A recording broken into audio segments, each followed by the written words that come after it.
When Republicans selected their new Speaker of the House, Mike Johnson, I was at the time critical of the pick because of some of the stances that Johnson has taken in the past. Primarily, I was concerned with his past support of the BLM narrative and his expressions of outrage over the, to use his word, murder of George Floyd. But since then, despite these potentially serious qualms, the media have been doing everything in their power to make me like Speaker Johnson. They're not doing this on purpose, of course. They're trying to make him look bad. But as we know, nothing makes a person look better than when the media tries to make them look bad. And to that end, they have attacked Johnson repeatedly over the last few weeks for several reasons, mainly for being a Christian, for being socially conservative, and for being a theocratic fascist. Now, that last description is not remotely accurate, sadly, but when a person is attacked along these lines, it only gives them more credibility. And Johnson is, in this way, racking up lots of credibility.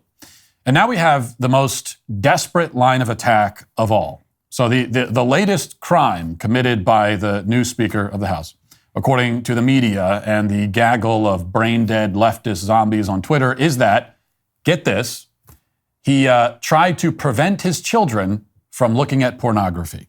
And in the minds of these porn-crazed hyenas, this is a big problem. This is an outrage.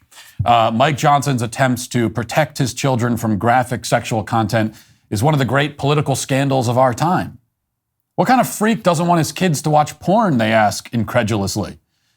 They're pretending that they don't understand it. They can't possibly understand. Or maybe they're not pretending. Maybe they really don't understand why a parent wouldn't want his kid to look at porn. Either way, this latest faux controversy, like so many faux controversies before it, starts with a Rolling Stone article. Rolling Stone, of course, is an amazing publication in a certain way, even amid a media landscape populated almost entirely by lying, scheming, soulless parasites. Rolling Stone still manages to stand out. They are the gutter journalists that make other gutter journalists cringe. And this article is no exception. And just to give you an idea of how weak this hit piece is, you should know that the entire article is from the Rolling Stone is just 373 words long. That's because the article is irrelevant. They don't spend much time on the story because there is no story. They just want to publish the headline, and the headline says this: Mike Johnson admits he and his son monitor each other's porn intake in resurfaced video.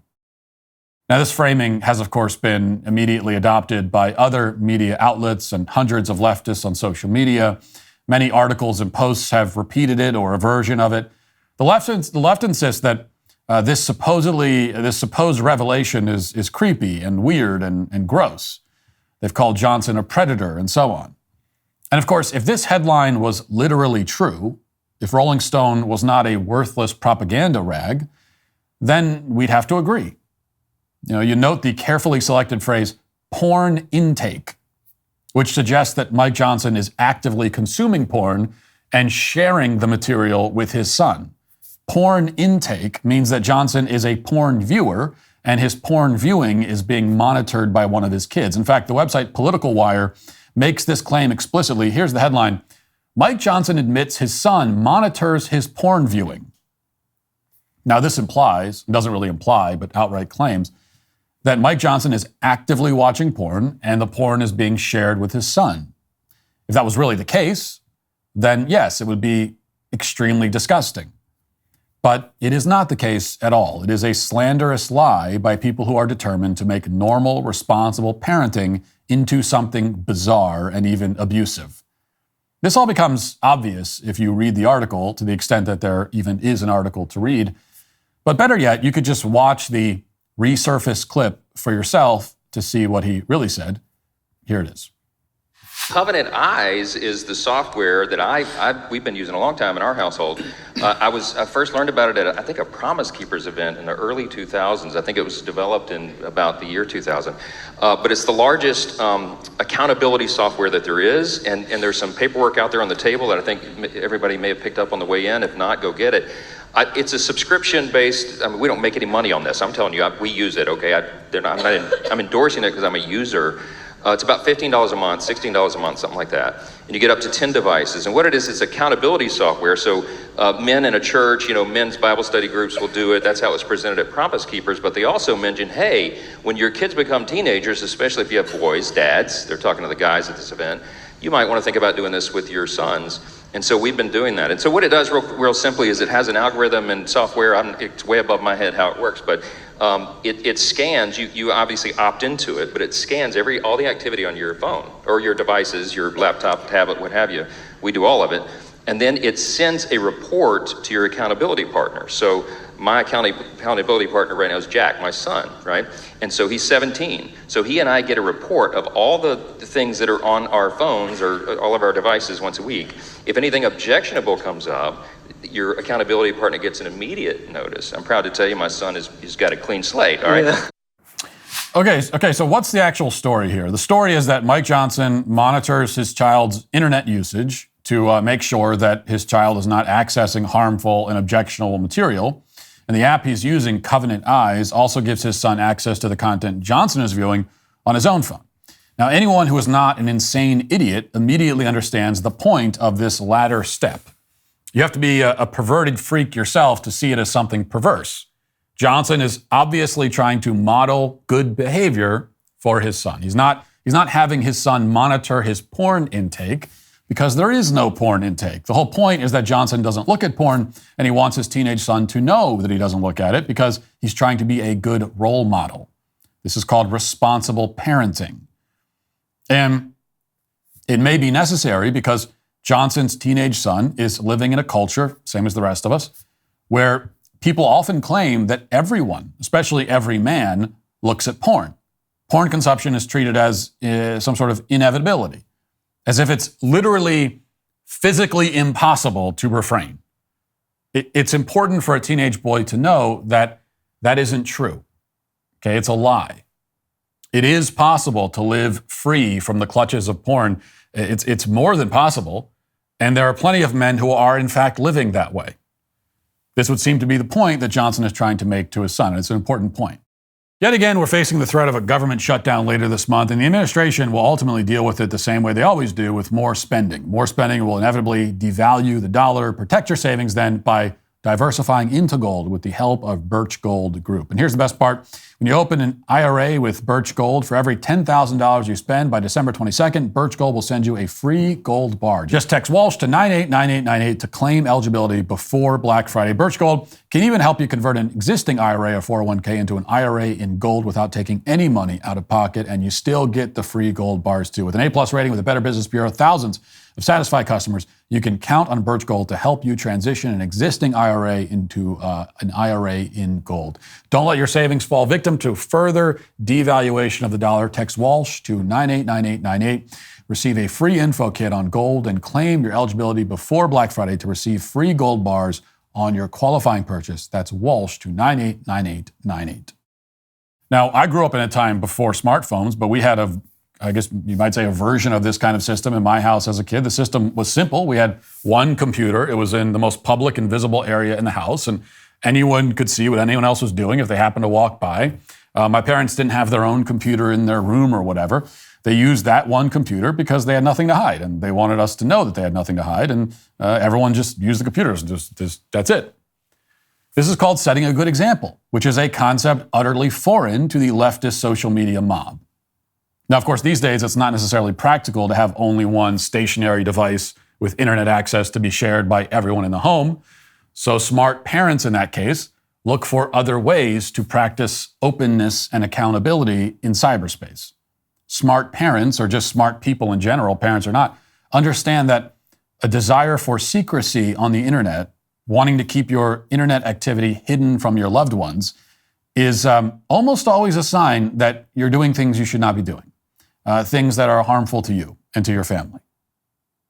Now, of course, the left has looked for other reasons to object to Johnson's responsible parenting as well.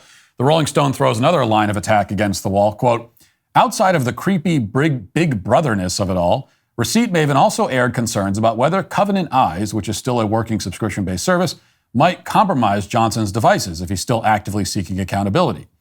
Quote, a U.S. congressman is allowing a third-party tech company to scan all of his electronic devices daily and then uploading reports to his son about what he's watching or not watching, Receipt Maven wrote.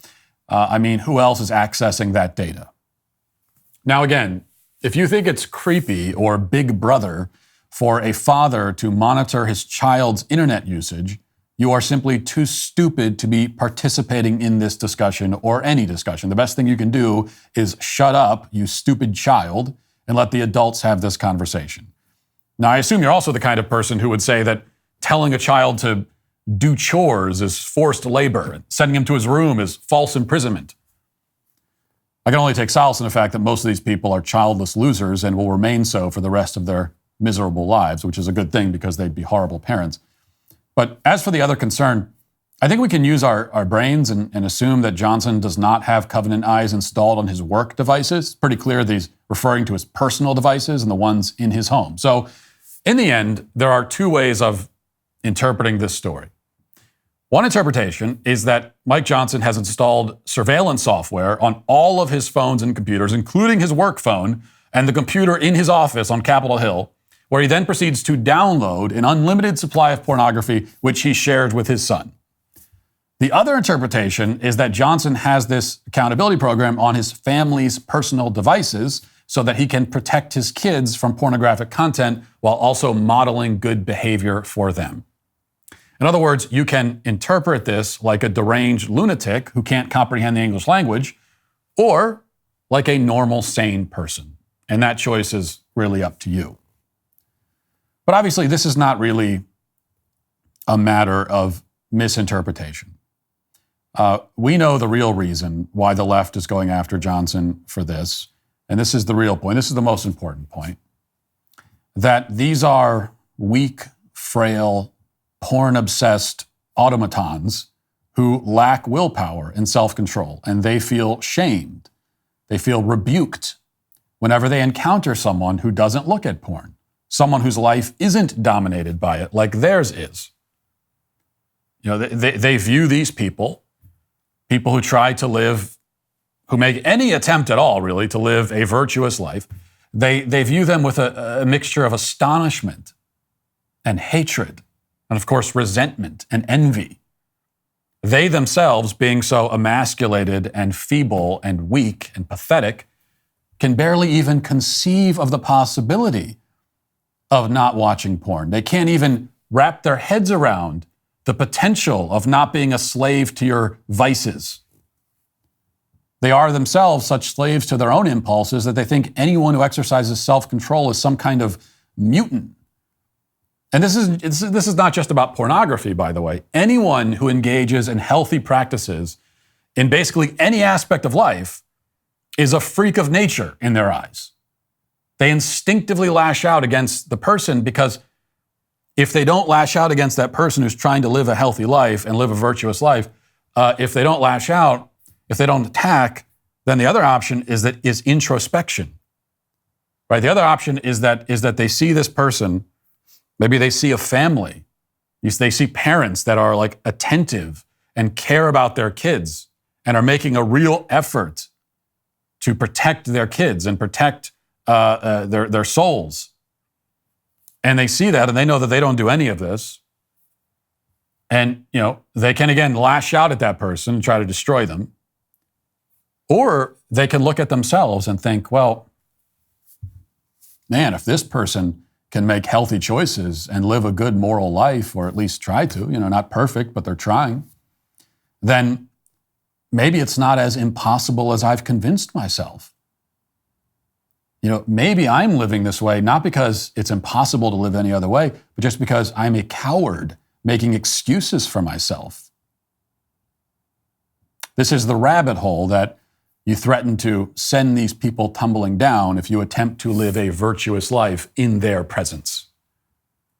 But they're too scared to take the ride.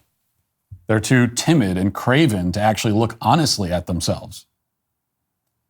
So instead, they descend on you and try to rip you to shreds for committing the crime of being a better person than them.